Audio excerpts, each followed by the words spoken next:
हनुमान जी का व्रत करने से सुख समृद्धि यश एवं संतान की प्राप्ति होती है। भगवान शिव के 11वें अवतार कहे जाने वाले हनुमान जी के व्रत की कथा आइए पढ़ते हैं एवं सुनते हैं।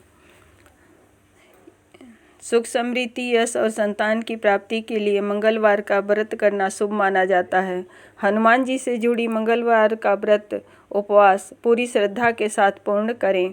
मंगलवार की व्रत कथा। प्राचीन समय की बात है, किसी नगर में एक ब्राह्मण दंपति रहते थे। उनके कोई संतान न होने के कारण वह बहुत दुखी थे। हर मंगलवार ब्राह्मण वन में हनुमान जी की पूजा करने के लिए जाता था। वह पूजा करके बजरंगबली से एक पुत्र की कामना करता था। उसकी पत्नी भी पुत्र की प्राप्ति के लिए मंगलवार का व्रत करती थी।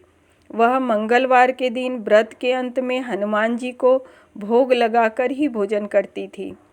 एक बार व्रत के दिन ब्राह्मणी ने भोजन नहीं बना पाई और न ही हनुमान जी को भोग लगा सकी। तब उसने प्रण किया कि वह अगले मंगलवार को हनुमान जी को भोग लगाकर ही भोजन करेगी। वह भूखी प्यासी 6 दिन तक पड़ी रही। मंगलवार के दिन वह बेहोश हो गई। हनुमान जी उसकी श्रद्धा और भक्ति देखकर प्रसन्न हुए। उन्होंने आशीर्वाद स्वरूप ब्राह्मणी को एक पुत्र दिया और कहा कि यह तुम्हारी बहुत सेवा करेगा। बालक को पाकर ब्राह्मणी बहुत खुश हुई। उसने बालक का नाम मंगल रखा। कुछ समय उपरांत जब ब्राह्मण घर आया तो बालक को देख पूछा कि वह कौन है। पत्नी बोली कि मंगलवार व्रत से प्रसन्न होकर हनुमान जी ने उसे यह बालक दिया है। यह सुनकर ब्राह्मण को अपनी पत्नी की बात पर विश्वास नहीं हुआ। एक दिन मौका पाकर ब्राह्मण ने बालक को कुएं में गिरा दिया। घर पर लौटने पर ब्राह्मणी ने पूछा कि मंगल कहाँ है। तभी पीछे से मंगल मुस्कुराकर आ गया। उसे वापस देखकर ब्राह्मण चौंक गया। उसी रात को बजरंगबली ने ब्राह्मण को सपने में दर्शन दिए और बताया कि वह पुत्र उन्होंने ही उसे दिया है।